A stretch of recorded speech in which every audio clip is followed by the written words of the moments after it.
bagong labas ng mga manok Pinoy na sisiw.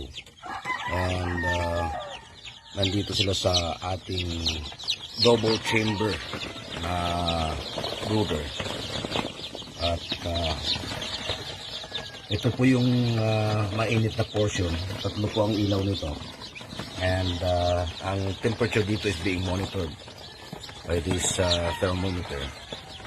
Makikita nyo, monitored po yan sapagkat dito sila nagpapainit para hindi mo naman ibago kasi kalalabas lang. Pero kung sobrang init, pwede silang dumaan sa lagusan na ito. At pwede silang lumipat dito sa area na ito. Na dalawa lang ang ilaw, so medyo malamig na konti compared to sa kabila. And dito ay pwede silang manginain